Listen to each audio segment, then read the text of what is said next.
radhiyallahu anhu, engkar ia akan sampai pahala qiraah itu daripada orang yang hidup bagi segala orang yang mati.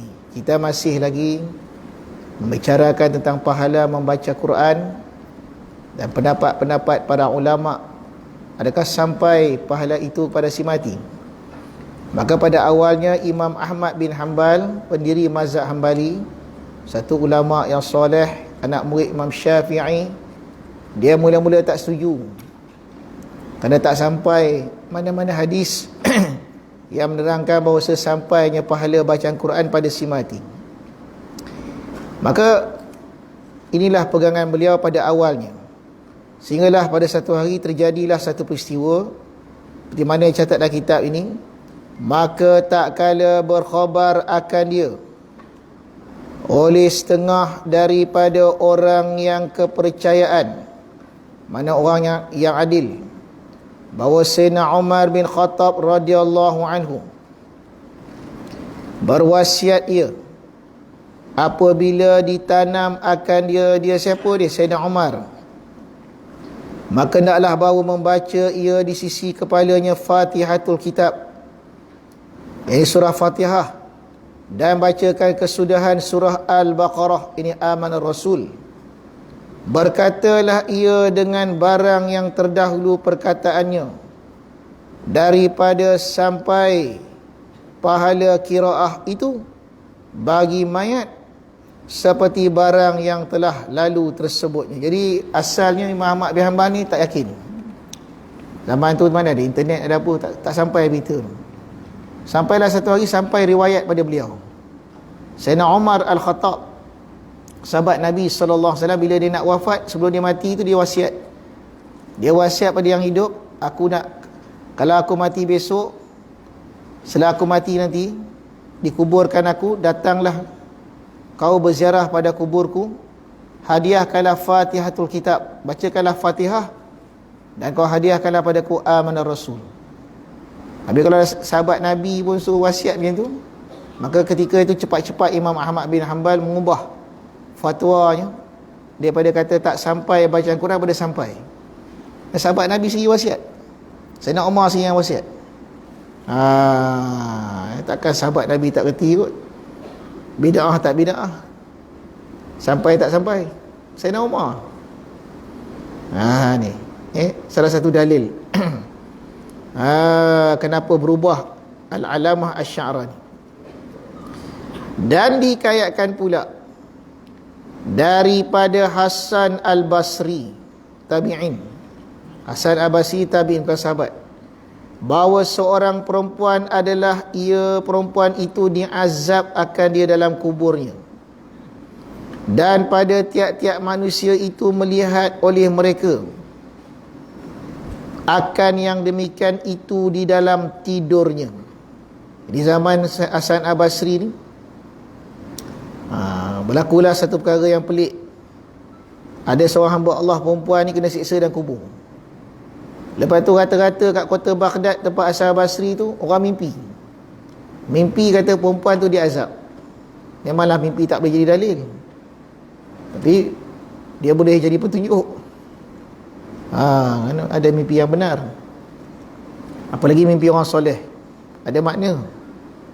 Ramai yang mimpi perempuan tu kena azab, masyhur. Kemudian dilihatlah akan dia sendiri nampak, Hasan Basri nampak dalam mimpi tu. Kemudian daripada demikian itu, dia pun nampak sendiri dalam mimpi tu, perempuan ni kena siksa. Dan ia di dalam nikmat, tiba-tiba dalam nikmat pula dah. Hasan dah ambil siksa, lepas tu dah dapat nikmat pula. Maka ditanya orang bagi perempuan tu dalam mimpi, apalah sebab demikian itu? Pelik. Dulu orang mimpi dia masuk dalam api neraka, tiba-tiba dapat nikmat pula dah. Maka sahut perempuan itu, telah lalu dengan kami seorang laki-laki. Maka membaca ia laki-laki ni, masa dia lalu kat kubur perempuan tu, dia baca Fatihah, dia baca selawat ia atas Nabi SAW. dan menghadiah ia perempuan ni akan demikian itu bagi kami ahli kubur. Dan adalah dalam kubur itu 560 laki-laki di dalam azab. Oh, ni sama-sama dia tahu. Tanah kuburan ada 560 orang laki-laki sedang diazab. Masya Allah. Maka diseru orang, dengar satu suara, angkatkan oleh kamu akan azab daripada mereka itu dengan berkat selawat laki-laki ini atas Nabi SAW. Terangkat, dia ada selawat je, selawat. Ya Allah, sampaikanlah pada selawat aku pada pulan-pulan dan segala ahli kubur ni. Terangkat azab 560 orang yang sedang diazab, terangkat azab. Barakah sedekah selawat, sedekah pada selawat. Sebutlah kita. Masya Allah. Seorang ni baru. Kalau ramai-ramai selawat, hadiah pula kita selawat tadi ni, kita hadiah pula pada si mati. Masya Allah, barakah. Telah berkata Alamah Al-Amir, dan dihubungkan dengan permasalahan qiraah itu, qiraah makna baca Quran, dihubungkan juga membaca tahlil. Tahlil makna la ilaha illallah, la ilaha illallah tu. Yang berbuat ia, artinya sampai kepada mayat, itu pahalanya tahlil. Kalau Quran sampai, maka setengah ulama kata tahlil pun sampai juga, dihubungkan. Barang yang menyebut oleh mereka itu akan dia, kerana bahawasanya mereka itu menghadiah oleh mereka itu akan pahalanya tahlil, dan menjadi oleh mereka itu akan dia akan menempati pada tempat doa, dan iaitu dengan kaifiat ini sampai ia dengan ittifaq sekalian ulama. Kalau kita baca Quran, kita baca pula tahlil, ujung kita baca Allahumma ausil thawaba ma qara'nahu, ya Allah kau sampaikanlah pahala apa yang aku baca ni pada bulan-bulan. Ittifaq ulama, tak ada siapa bangkang kata sampai. Kerana kalau doa sampai. Sembahyang mayat tu doa. Lepas tu solat mayat tu khilaf ulama. Setengah ulama kata tak ada wuduk pun boleh sembahyang mayat. Pendapat yang kedua. Tapi kalau boleh kita ambil wuduk lah. Yang muktamadnya dia adalah solat. Nak kata semayang mayat tu doa. Cuba tengok bacaan semayang. Lepas tu khilaf ulama, adakah dia semayang, adakah dia doa sampai pada si mati. Jadi, dan Nabi sendiri pernah mendoakan Allahumma ja'al qabrahu raudatan min riyadil jannah, jadikanlah kubur ni satu taman dari taman syurga. Wala taj'alhu khufratan minan nar, jangan kau jadi lubang dari lubang neraka. Doa ittifaq, tak ada siapa ulama membangkang kalau berdoa sampai pada si mati. Kalau sembahyang mayat tu pun doa. Kalau tolak sembahyang mayat tak tahu. Sembahyang mayat tu doa. Jadi kalau di akhir kita baca tahlil, baca Quran, kita angkat tangan, kita doa sampai. Ittifaq segala ulama, tidak ada yang membangkang. Muafakat ahli sunnah wal jamaah kata sampai. Dan setengah daripada demikian makna, inilah dihantarkan jarit apa, pelepah kurma yang hidup atas kuburnya, kerana diambil daripada hadis Muslim, hadis riwayat Muslim, sekira-kira mengeratlah ia Nabi akan pelepah kurma itu 2 kerat, maka menghantar ia akan tiap-tiap satu kerat itu di atas kuburnya, serta bersabdalah ia Nabi, mudah-mudahannya bahawa direngan daripada kedua kuburnya ini selama tiada kering keduanya. Ni satu lagi dalil setengah ulama atas jalan kias. Pernah satu hari Nabi lalu tepi kubur, dia tengok ada 2 kubur ni, orang dalam kubur tu kena siksa. Yang seorang ni kena siksa sebab namimah, banyak mengadu domba. Yang seorang ni sebab kencing tak istibrak, kencing tak tus. Lepas tu Nabi ambil pelepah kurma tu, pacak kat kubur dua-dua tu. Lepas tu sahabat tanya, ada manfaat ke ya Rasulullah, pelepah kurma kau pacak ni, apa kau pacak ni? Rasulullah kata selagi pelepah ni hijau, zikir yang daripada pelepah ni akan sampai kepada mayat ni. Itulah kita selalu kita ke kubur, kita tengok orang ambil pacak pokok tu, bukan nak bagi pokok, nak bagi kubur terkeduk. Zikir pokok tu sampai pada si mati. Maka berkatalah para ulama ahli sunnah wal jamaah, kalau zikir daripada pokok pun sampai, zikir orang tak sampai kot. Zikir pokok pun sampai pada si mati dan memberi manfaat pada si mati, apatah lagi tahlil yang kita baca, zikir kita baca ni. Kita ni hidup lebih daripada pokok lagi. Ini dalil kias. Salah satu pada dalil sampainya pahala kepada si mati itu dengan cara kias kepada hadis Muslim yang meriwayatkan tentang pelepah kurma yang dipacak oleh Nabi sallallahu alaihi wasallam. Telah berkata Al-Alamah Al-Amir, dan bersalahanlah ulama, adakah pelepah kurma yang dipacak ni khususiat bagi Nabi sallallahu alaihi wasallam saja atau tiada?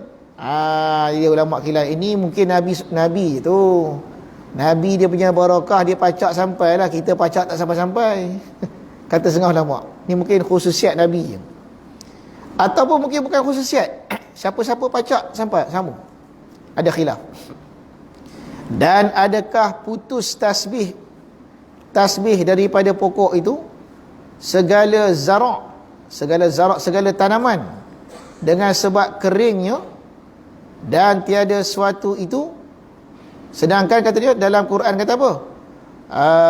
Ma min syai'in illa yusabbihu lillah. Tidak ada sesuatu pun daripada langit bumi ni melainkan bertasbih pada Allah. Melainkan mengucap tasbih dengan memuji akan dia. Artinya suatu itu hidup ia, bermula hidup tiap-tiap suatu dengan sekira-kira telah berkata ia, dan sungguhnya telah memanjang oleh ajhuri akan kalam pada demikian itu. Maksudnya benda ni diperdebat. Adakah pokok ni bila dah mati, dah kering, zikir dia dah mati? Zikir tak ada dah. Ataupun selagi dia wujud, tasbih dia sampai? Dikhilafkan orang. Tapi kalau pokok tu hijau, tak ada khilaf. Pokok tu hidup, tak ada khilaf sampai pada si mati.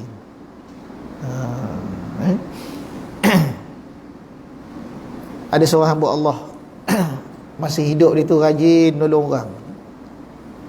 Kalau menolong orang ni segala-galanya dia beri. Bila dia mati, orang tanam pokok atas kubur dia tu, pokok tu menjala pergi kubur orang pula lah. Pokok yang kat kubur dia menjala ke kubur orang, sampai ke kubur-kubur orang lain. Tu orang kata kalau apa yang kita buat masih hidup tu, kadang-kadang tanda-tanda amal yang kita buat kat hidup ni, kat kubur pun masih lagi. Kat kubur masih berlaku lagi. Orang banyak tolong orang, dah mati pun tolong orang lagi. Pokok. Itu juga pada wali Allah. Kalau hidup dia tu makbul doa dia, dah mati pun makbul juga doa dia. Kerana memakbulkan Allah. Itu yang tak faham. Lepas tu dia kata apa lagi? Telah berkata Al-Arif Sya'rani daripada diriwayat orang pada hadis marfu', innaka la tasaddaqa an mayyitika bisadaqatin fayaji'u biha malakun minal malaikati fi atbakin min nurin fayaji'u ala ra'sil qabri wa yaqulu ahluka qad hadau ilaika hadau ilaika hadil hadiyah fa'akbilha qala fatadkhulu ilaihi fi qabrihi wa yufassihu lahu fihi wa yunawwiru lahu fihi fayaqulu Allah yajzi anni ahli khairal jazai wa yaqulu jaru dhalikal qabri ana lam akhlif waladan wala ahlan yadhkuruni bisyai'in fahuwa maghmumun wal akharu farahun bisadaqah. Artinya bahawa engkau ni, hadis marfu' ni, hadis marfu' mana hadis ma udhifa ila Nabi sallallahu alaihi wasallam qaulan wa fi'lan. Perkataan para sahabat yang perkataan itu diangkat kepada Nabi SAW. Tak mungkin sahabat pandai-pandai buat reka-reka. Itu nama hadis marfu'. Dinisbahkan pada perbuatan Nabi, dinisbahkan pada perkataan Nabi. Apa dalam hadis kata? Artinya bahawa engkau bersedekah oleh engkau daripada mayat, mana engkau sedekah untuk mayat engkau, orang mati, keluarga engkau, dengan satu sedekah, maka mendatang akan dia sedekah itu oleh satu malaikat daripada beberapa malaikat. Mendatang akan dia siapa ni? Dia mayat tu. Mayat tu datang bawa pahala tu dalam bentuk beberapa, di dalam atbaq ni maknanya beberapa talam, tabaqun talam talam dulang daripada nur. Kat atas dulang tu ada nur. Kita sedekah Fatihah, kita sedekah amanah Rasul, kita sedekah qul Allahu ahad, malaikat datang pakai dulang bawa nur selawat, nur Fatihah yang kita baca. Maka datang ia atas kepala kubur dan berkatalah ia malaikat bermula, ahli engkau itu, keluarga engkau, sungguhnya telah menghadiah oleh mereka itu kepada engkau akan hadiah ini, maka terimalah olehmu akan dia. Dapat hadiah. Telah bersabdalah ia, maka memasuklah oleh malaikat itu kepadanya dalam kuburnya, dan diluas baginya dalam kubur itu. Dengan sebab amal tadi, masuk dalam kubur tu, luar kubur tu, dan diterangkan baginya padanya kubur. Maka berkata mayat itu, mayat yang dapat amal ni, bermula, Allah Ta'ala yang membalas ia daripada aku akan ahliku, akan sebaik-baik balasan. Dia doa pula untuk keluarga dia. Tengok, kita sekah Fatihah, sekah tahlil, keluarga kita dah kubur, dia doa balik, ya Allah, tengok keluarga aku ni ingat aku dalam kubur ni, kau balaslah balik ya Allah, kau bagikanlah kebahagiaan, kau bagilah dia hidup yang beriman, kau bagikanlah dia terbuka jalan baik ni. Doa pada orang mati. Dan berkata oleh jiran-jiran kubur tu, demikian kubur itu, bermula aku tiada aku tinggalkan akan anak, dan tiada ahli yang ingat mereka itu akan aku. Jealous kubur sebelah. Untung kau ni dapat anak macam ni, anak ngaji agama, anak kau ingat kat kau yang mati. Anak aku ni pangkat besar, sibuk, tak ingat kat aku. Dan tak ada keluarga, ahli pun tak ada, anak bini dah tak ada dah yang ingat. Maka duka citalah ia jiran kubur, dan yang lain itu suka ia dengan sedekah. Allah. Telah berkata oleh Sya'rani, dan telah sampailah akan kami oleh bahawasanya setengah daripada orang yang soleh bermimpi ia akan melihat Rabi'atul Adawiyah. Kemudian daripada matinya Rabi'atul Adawiyah ni dia ada dua, Rabi'atul Adawiyah Al-Misri, Rabi'atul Adawiyah Al-Basri, Basrah. Dua-dua wali Allah, perempuan yang jadi wali. Tapi yang masyhur yang Al-Basri. Yang selalu kita dengar cerita dia tu, nama dia Rabi'atul Adawiyah. Orang mimpi jumpa dia. Kemudian daripada matinya, dan adalah orang yang soleh itu membanyakkan doa bagi Rabi'atul Adawiyah, selalu mendoa Rabi'atul Adawiyah.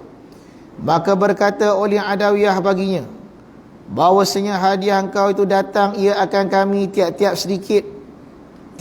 sedikit dalam tabak, dalam dulang daripada nur, atasnya segala mandil, lampu-lampu, dalam sutera, kain tutupan, kain yang tutup daripada sutera. Mandil tu kain sapu tangan. Dan seperti demikian itulah doa orang yang mukmin bagi segala saudara mereka itu yang mati. Dikata orang bagi mereka itu, inilah hadiah si Anu kepada si Anu, kepada engkau. Jadi kalau kita tengok ni, berapa banyak dah kita baca ni riwayat-riwayat yang terlalu banyak tu kata tadi. Mimpi banyak, bukan satu. Betul kata Imam Ghazali tu, tak terhitung. La tadkhulu tahta hasin. Nak hitung mimpi orang soleh tentang amalan yang sampai pada dia mesti dalam dulang, tertutup nur. Banyak riwayat seperti itu, bukan satu. Dan berkata Sya'rani, berkata setengah pada orang yang soleh telah lalu aku atas tempat kuburan yang besar, maka aku baca kul huwallahu ahad, aku baca Fatihatul Kitab 3 kali, 3 kali Fatihah, 3 kali kul Allah. Kemudian ku hadiahkan dia pada segala yang mati daripada segala muslimin. Ni kita jarang kita buat. Lalu tepi kubur, senyap. Lalu tepi kubur, bagilah salam. Assalamualaikum ya ahla diyaril mu'minin wa inna insyaallah bikum lahiqun. Fatihah kita baca. Hadiah pada semua orang mati tu. Qul huwallahu ahad, hadiah pada semua orang mati. Ini amalan orang soleh ni. Apa yang jadi? Hari-hari dia buat itu. Dan aku kata pada diriku, mudah-mudahan kiranya dilihatlah akan daku. Adakah sampai tiap-tiap seorang daripada mereka itu dia minta ke Allah, ya Allah, mudah-mudahan kau tunjuklah dalam mimpi aku ni, aku nak tahu yang aku baca ni sampai tak pada si mati ni.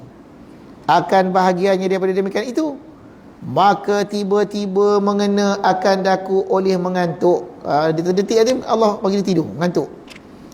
Daripada tidur, maka aku lihat di dalam mimpiku akan nur turun ia daripada langit, memenuh ia akan bumi dan berputus ia. Jadi nur itu atas tiap-tiap kubur suatu daripadanya. Nur pada langit turun, tiap-tiap kubur satu nur, pecah-pecah. Dan orang yang berkata, ya bagiku inilah pahala bacaan engkau yang kau hadiahkan akan dia.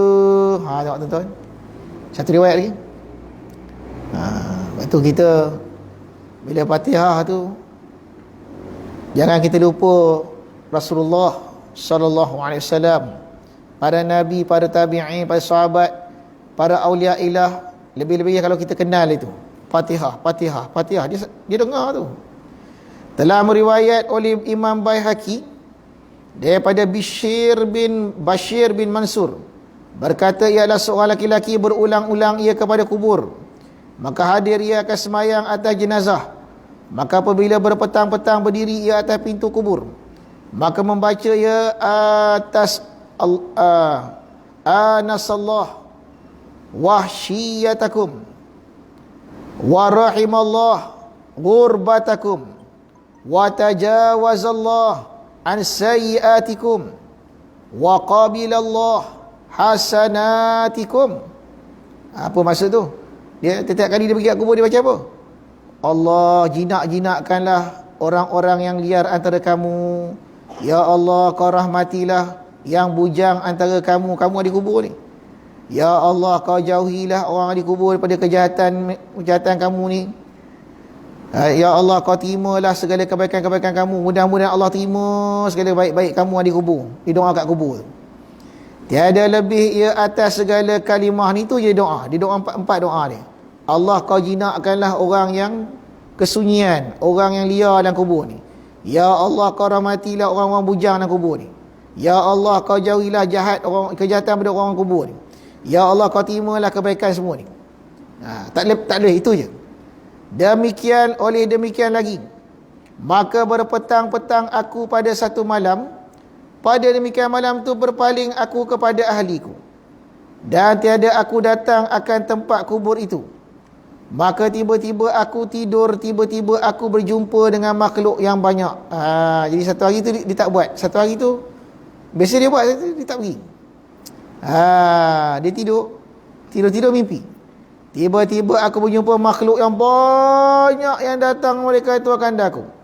Maka aku kata, siapa kamu ni? Apa hajat kamu? Maka jawab mereka itu, kami ahli kubur. Dan sungguhnya engkau menjanji akan kami daripada engkau akan hadiah ketika berpaling engkau kepada ahli engkau. Bila kau nak balik keluarga engkau, kau kata, aku akan bagi hadiah pada orang kubur. Aku kata, apa ia? Berkata mereka itu, iaitu doa yang engkau doakan dengan dia. Aku kata, maka bermula aku kembali bagi demikian itu. Telah berkata, maka tiada aku tinggal akan dia kemudian daripada itu selama-lamanya. Ini memang banyak laporan orang-orang yang istiqamah. Fatihah, selawat, hadiah, tiba berhenti. Selalunya mimpi. Mimpi orang mati itu suruh sambung kan mati. Dan telah berkata Muhammad bin Ahmad Al-Maruzi, aku dengar akan Ahmad bin Hanbal berkata, ia bila masuk kamu pada tempat kuburan, baca oleh kamu Fatihatul Kitab, baca surah Al-Ikhlas, baca Ma'udatain, a'udzu falaq wa binas, dan jadikan oleh kamu akan pahala demikian itu bagi ahli kubur. Maka bahasanya sampai kepada mereka itu, maka terlebih baiknya baru berkata oleh orang membaca itu. Kemudian daripada selesai daripada membaca demikian itu, Allahumma ausil thawaba ma qara'nahu. Sebut nama pulan. Ini penting ni. Dalam doa tahlil arwah tu paling penting kalimat ini. Apa tuan-tuan? Allahumma ausil thawaba ma qara'nahu. Lepas tu sebut nama. Artinya, ya Allah, kau sampaikanlah pahala bacaan kami ini kepada Fulan bin Fulan, roh sekian. Kalau dia baca panjang doa, dia tak sebut benda ni. Tak ada Allah maksudnya, tak nama doa tahlil. Doa panjang tapi tak sebut Allah ma'ausil. Sia-sia dah. Kerana tujuannya nak sampaikan pahala pada si mati ni. Kena hujung tu kena ada baca ni. Dan menghikayatkan oleh setengah ahli ilmu bahawa seorang laki-laki, wallahu a'lam. Panjang cerita lagi. Ada soalan? Ni lagi sikit ni. Kalau kita dah habis ni, minggu depan dah masuk bab kiamat. Tinggal sehari lagi nak cerita bab kubur ni. Ada soalan? Kubur yang terdapat di dalam masjid tidak boleh dialih atas apa-apa alasan sekalipun, walaupun untuk tujuan memperluaskan masjid atau memperbaruinya. Ia adalah perkara yang diharamkan dalam Islam kerana menunjukkan tidak beradab kepada orang mati. Contoh Ustaz, Masjid Jalan Rasah. Masjid Jalan Rasah ni dalam masjid betul-betul ada kubur lama. Satu ketika sebelum ini, untuk pembesaran Jalan Rasah 2 hala, perancangan dah dibuat. 99% masjid Jalan Rasah ni akan dirobohkan, dipindahkan. Tinggal beberapa hari lagi untuk kerja bermula. Sebab saya ada mesyuarat mewakili kontraktor utama, konsortium Mufti Madinah. Mantan Mufti jumpa Menteri Besar Datuk Seri Muhammad Hassan menerangkan masalah kubur ni. Menteri Besar pada masa tu, Tuan Mat, cepat-cepat buat tindakan drastik, membatalkan, maknanya kekalkan kubur, jalan tu dilencongkan, dinaikkan jambat. Jadi jambat tinggi, masjid kekal sampai hari ini. Soalan saya Ustaz, apa maksud tidak boleh dialihkan kubur yang ada di dalam masjid? Yang kedua, hadis qudsi mengatakan daripada riwayat Al-Bukhari, sesiapa yang memusuhi waliku, sesungguhnya aku istighfar perang terhadapnya. Yang ketiga Ustaz, daging para ulama itu beracun. Apa maksud Ustaz? Baik, sahabat kita yang bertanya 3 soalan. Soalan pertama tentang kubur yang berada dalam masjid. Jadi dia ada 2. Kubur dibuat dalam tanah masjid, masjid dibuat dalam tanah kubur. Dalam masjid tu? Dalam masjid tu ada kubur. Dan memang daripada dulu lagi. Daripada asal lah memang dah digezetkan kawasan tu memang tanah kubur. Satu kubur saja. Atau tak diusik. Jadi biasanya kalau kubur yang seperti itu, ada keistimewaan orang yang meninggal itu. Kalau macam kita ni tak ada dia.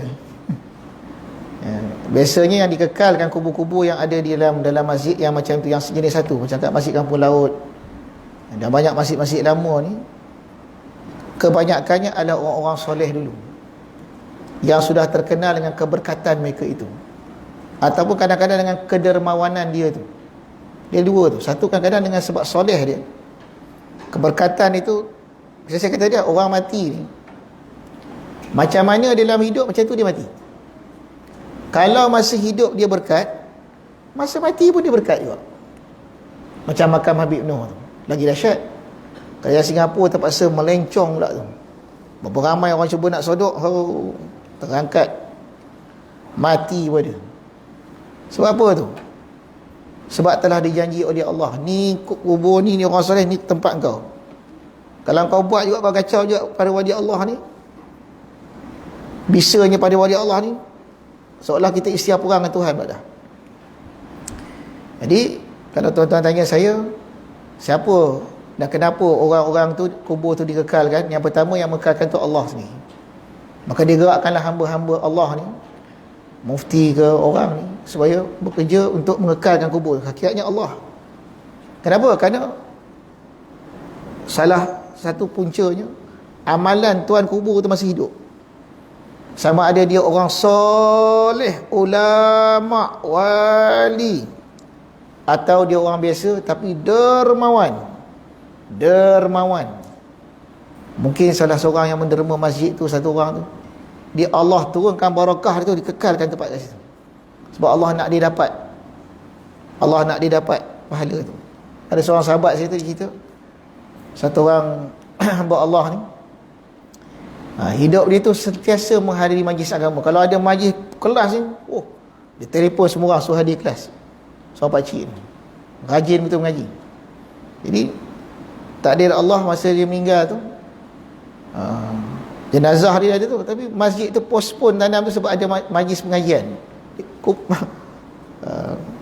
Mayat di situ kena tunggu sampai habis mengaji tu baru pergi kubur. Zahirnya macam tak kena lah, tapi hakikatnya sebab selama dia hidup, dia memuliakan majlis pengajian, dah mati pun mengaji lagi. Dah mati macam tu. Subhanallah tuan-tuan. Jadi kita berdoa lah pada Allah, mudah-mudahan Allah pilih kita ni. Kita dengar cerita tu, kita seronok, syok. Kita nak mati macam tu. Macam mana kita rajin dalam hidup ni, apa kalau kita yakin betul itu kita mati. Lepas mati pun sama macam tu juga. Mana kita minta Allah jadikan kita macam tu. Wa ja'alna minhum wa ahikna bis salihin. Yang kedua soalan dia tadi, apa tu, pada wali Allah, soalan apa tu? Allah istiar perang bagi siapa yang memerangi para wali, memusuhi para wali. Apa itu makna wali? Dan apakah ciri wali Allah itu? Wali Allah itu, kalau kita terjemah bebas kita, orang yang diwilayahkan. Wali itu makna al-muwalli, orang yang diwilayahkan. Maksud diwilayah macam kita lah, wali nikah, ada kuasa nak nikahkan. Wali Allah, orang yang dikuasakan oleh Allah, gerak-geri itu diredai oleh Allah. Tu wali Allah. Apa dia buat semua berkat, apa dia cakap semua menjadi. Wali Allah. Kenapa Allah bagi setengah-setengah hamba je ni menjadi pangkat wali tadi? Ada satu ciri semua wali Allah, kalau siapa nak jadi wali Allah lah, ada satu ciri yang paling besar sekali. Rif'atu himmah anid dunya. Rif'atul himmah anid dunya. Nak jadi wali Allah, nombor satu, terangkat segala cita-cita kehendak kepada dunia. Tak ada, kosong. Itu syarat yang pertama. Barulah Allah mengurniakan dia ilmu laduni, ilmu daripada sisi Allah. Kerana dia merasa diri dia tak ada apa-apa. Kasih dalam hatinya hanyalah kepada Allah dan Rasul. Dan dia istiqamah dengan amalan itu. Lama-lama diangkat Allah. Dan orang yang macam ni, yang sudah diberikan ke wilayah oleh Allah SWT, dikasih oleh Allah, tiba-tiba kita benci dengan dia, tiba-tiba kita sakitkan dia, maka Allah SWT yang telah menjadi teman pada orang ni, tentulah dia akan bertindak melindungi hamba ni tadi. Betul Allah kata, siapa yang memerangi para waliku, maka seolah dia berperang dengan Allah. Saya tengok masa di Turki ada seorang hamba Allah. Dia Turki apa ada di Syria. Kalau di Syria tu Abu Yazid Al-Bustami. Abu Yazid Al-Bustami tu berapa kali Orang fitnah dia, akhirnya sultan halau dia keluar. Keluar satu negeri tu bala penyakit. Panggil balik masuk, fitnah lagi, keluar lagi, bala lagi, panggil masuk. Dah benar-benar tak kacau. Kalau di Turki zaman sekarang ni, Syekh Mahmud Effendi, itu dia punya pengikut berpuluh ribu. Alhamdulillah saya dapat ziarah beliau tu, dia pakai kursi roda. Tak pernah meninggalkan apa saja sunnah Nabi SAW. Kerajaan Turki dulu zaman sekular tu, dia cuba nak ganggu dia, usik je kampung dia, gempa bumi, lepas usik je gempa. Ada manusia yang seperti itu, kerana para wali Allah itu qalbul alam. Para wali Allah ni qalbul alam, dia menjadi buah hati alam. Diberikan mereka itu sifat takthir. Sifat takthir memberi kesan. Kalau ganggu dia, alam terganggu. Kerana alam ni, dunia ni diwarisi oleh orang-orang soleh, para wali Allah. Bukan pemimpin tu pemimpin ni, tak ada. Yang benar-benar yang menjadi pemimpin dunia ni para wali Allah. Kerana Allah kasih kat dia orang je. Orang-orang ni kalau dah tak ada, tu kerana tu kan soalan ketiga tadi yang menyatakan ulama ni, ulama yang aulia, ulama yang salihin ni berbisa daging. Apa maksud tu? Maksudnya kalau kita mengumpat orang biasa dengan kita mengumpat ulama ni tak serupa. Mengumpat ulama maknanya meminta nak mati su'ul khatimah, dosa besar yang susah, yang banyak, yang kalau tak diampun Allah, meranalah orang tu. Tu kata daging berbisa tu.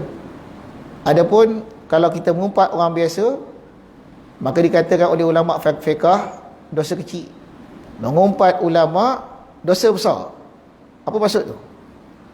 Kerana para ulama juga kekasih Allah Subhanahu Wa Taala yang memperjuangkan syariat Allah di muka bumi ni. Kita usik dia. Maka selalunya orang macam ni dibela oleh Allah Subhanahu Wa Taala. Itulah maksud bisanya daging ulama. Wallahu a'lam. Lain soalan ni.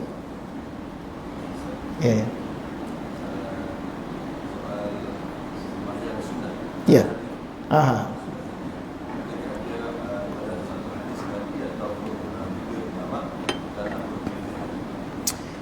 Alhamdulillah ada soalan tentang sembahyang sunat hadiah. Dulu saya cari tu.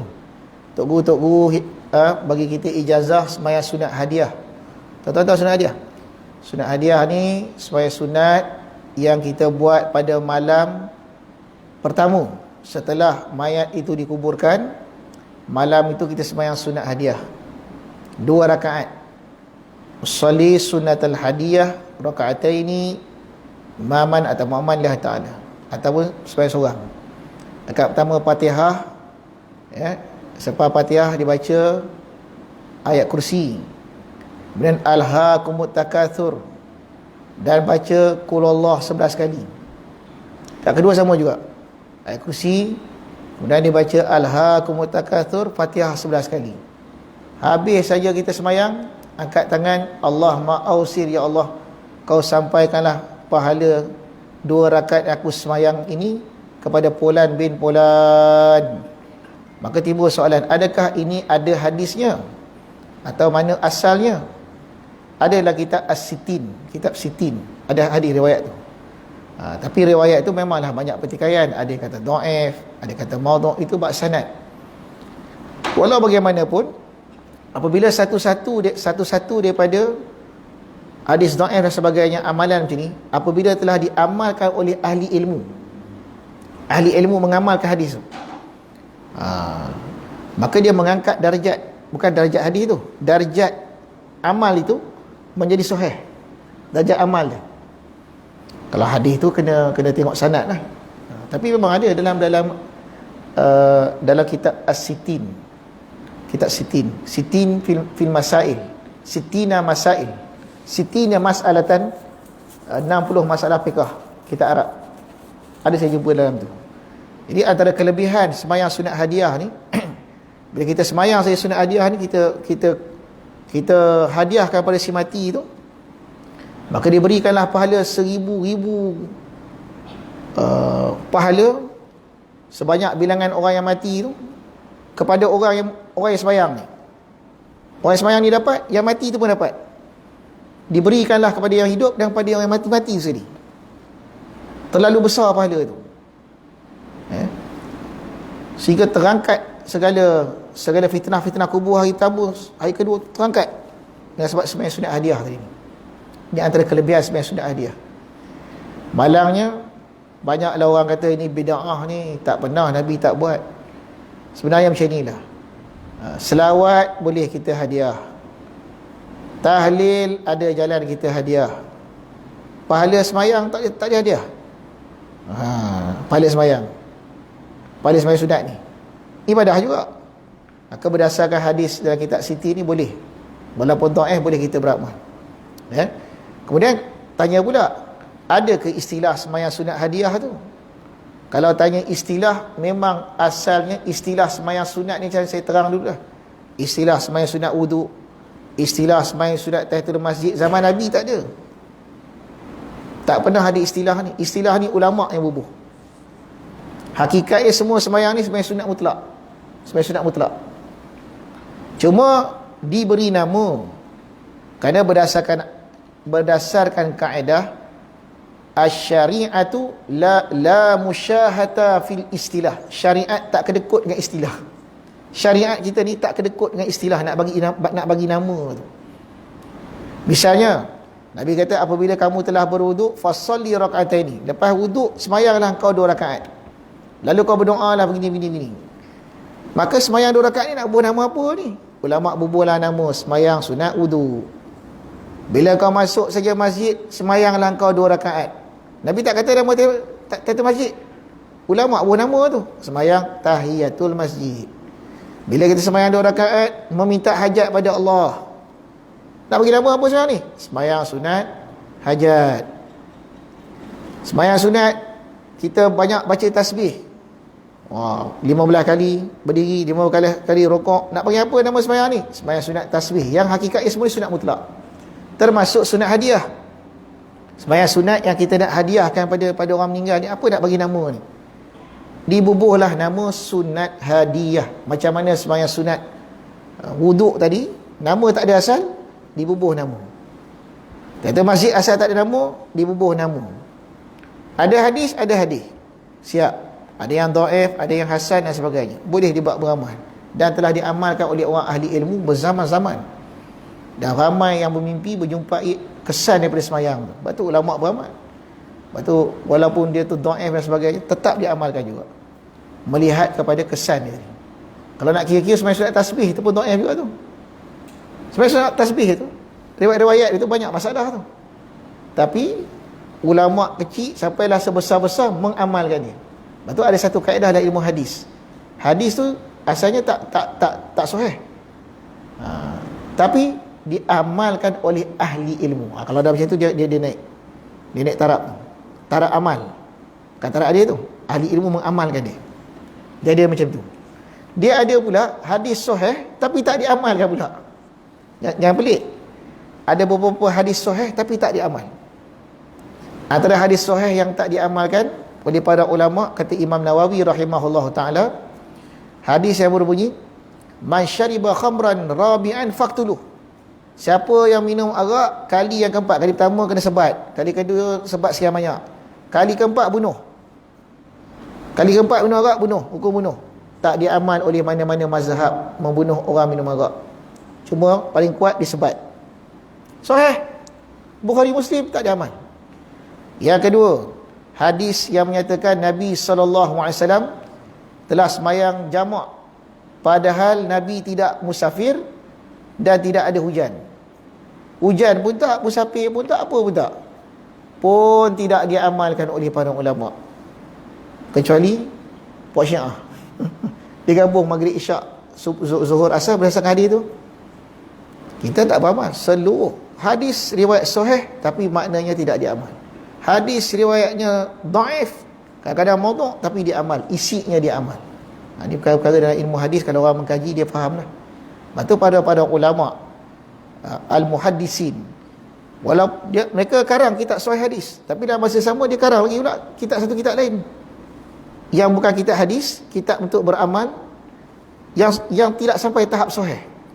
Kitabul Askar, kitab banyak adik-adik itu kadang-kadang tak sampai tak sahih, tapi kitab untuk kelebihan zikir, kitab untuk kelebihan sembahyang malam, tidak ada masalah selagi dia tidak bertentangan dengan syariat. Wallahu a'lam. Ya. Solat sunat hadiah ni, Ya. satu solat untuk satu arwah atau 2, 3, 4 boleh Ustaz? Sebaik-baiknya lah, yang terbaik satu solat satu roh. Satu arwah. Terbaik. Yang biasa kami beramal gitulah. Tapi nak buat ramai pun boleh, tak masalah. Tapi yang dalam tu, yang dalam kitab tu selalunya satu.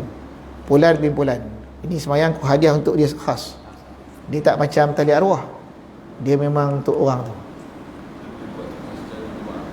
Boleh. Tak ada masalah. Boleh tak buat secara berjemaah? Khilaful aula. Tak ada masalah. Sama macam sembahyang solat tasbih. Baik. Kita bagi fidyah untuk semati, bayar fidyah. Aha. Fidyah apa? Kalau dia macam puasa bersemayang ke. Boleh. Boleh tak kita bayar fidyah? Fidyah semayang, fidyah puasa. Dia macam ni. Kalau ibadah haji itu tidak ada khilaf. Sahih hadis itu. Ya. Nabi tanya sahabat tadi, adakah mak kau ada buat haji tidak? Kau kerjakanlah haji untuk mak kau itu. Badal haji. Yang itu tak ada khilaf. Haji. Yang kedua puasa. Puasa ada sedikit khilaf. Tapi jumhur ulama kata memang sampai. Dan memang dianjurkan kalau kita bukan takat sampai lagi, memang kalau hidup pun dia kena bayar fidyah, apa lagi yang mati. Difidyahkan segala puasa-puasa yang tertinggal tu difidyahkan. Satu hari satu cupak. Malahan ada sebagian daripada sahabat itu mempuasakan pula. Waris-waris itu mempuasakan sembahyang yang ditinggalkan oleh keturunan dia, mak tok nenek dia tu. Kemudian masalah sembahyang, boleh tak dibayarkan fidyah? Pun ada khilaf ulama. Sembahyang ni boleh tak kita ni? Penghujungnya macam itu, macam tadi awak jawab, walaupun segala dalil-dalil tu dhaif, diamalkan oleh para ulama kerana meyakini tentang rahmat Allah Subhanahu Wa Taala. Ana inda zanni abdi, aku mengikut sangkaan Tuhanku, aku mengikut sangkaan hamba-ku. Ana inda zanni abdi, kalau hamba aku sangka aku dia baiklah, aku ikut sangkaan hamba-ku. Hamba-ku datang sejengkal, aku datang dia sehasta dia datang, sedepa aku datang. Dia datang berjalan, berlari aku datang. Apa maksud tu? Sikit kita beramal, tu yakin Allah terima. Walaupun ada ni dhaif, Allah terima. Lagi Allah nak ambil. Ini berdasarkan kerana pada hadis-hadis yang seperti inilah ulama suruh kita buat juga. Walaupun dia buat juga, kerana rahmat Allah tu lebih pada kemurkaan itu. Ya, dia banyak tinggal semayang. Bukan kita minta dia banyak tinggal semayang. Bila dia dah mati, kita fidyahkan puasa dia tu, fidyahkan semayang tu. Ikhtiar yang hidup bagi membantu yang si mati. Ikhtiar hidup bagi bantu si mati. Terima tak terima, kita yakin dengan rahmat Allah, serah pada Allah. Kemudian ada pula satu jemaah termasuk Imam Absuki, dia dah kitab I'anatul Talibin. Bukan fidyah lagi, disembahyangkan, diqadha sembahyang bapak dia. Wa fa'ala min akabiril ulama, kata Suki, dan telah mengamalkan amalan ni oleh ulama-ulama besar mazhab Syafi'i. Mereka menggunakan fatwa tak sampai, tapi beramal dia buat. Dia kata buat fatwa, dia kata tak, tapi buat amalan ramai ulama beramal. Kenapa tuan-tuan? Kerana bila fatwa, saya nak cerita sikit buat fatwa. Fatwa haram, berdosa seorang mujtahid itu memfatwakan pendapat yang lemah, yang marjuh. Dia mesti memfatwakan yang rajih. Mufti, qadi, dia mesti, kalau fatwa pendapat yang muktamad, yang kuat dalam mazhab. Alah menjadi satu kesalahan kalau dia berfatwa dengan fatwa yang tidak kuat, pendapat yang lemah. Kerana dia ibarat pengganti Nabi. Kerana Allah memerintahkan dia berijtihad untuk mendapatkan pendapat yang paling rajih. Dan kita pula diperintahkan bertaklid pada mereka yang telah berfatwa itu. Maka fatwa mesti yang paling muktamad, fatwa. Tetapi untuk diamalkan, memberi irsyad, panduan, boleh pendapat yang marjuh, pendapat yang lemah. Kalau contoh tuan-tuan tanya saya, Ustaz, apa hukum orang meninggal, kita sembelih korban, kita niatkan korban ni untuk semati? Saya tanya, tuan nak fatwa ke nak beramal? Nak fatwa tak sampai, tak boleh, tak ada izin, melainkan diwasiat, kerana yang meniatkan tu mesti masih hidup. Kalau nak beramal boleh, masuk bab fiqh, tapi bukan fatwa. Kenapa? Kerana kalau saya kata fatwa, saya telah menyalahi, mengkhianati perintah Allah. Segala mujtahid, segala ulama mesti berfatwa yang rajih. Rajih makna pendapat kuat. Kalau saya tak keluar pendapat kuat, seolah saya mengkhianati tugas sebagai ulama pewaris Nabi. Tapi kalau tuan tanya, boleh saya beramal? Saya keluarkan fatwa, keluarkan kaul-kaul yang mana menambah pahala tuan-tuan.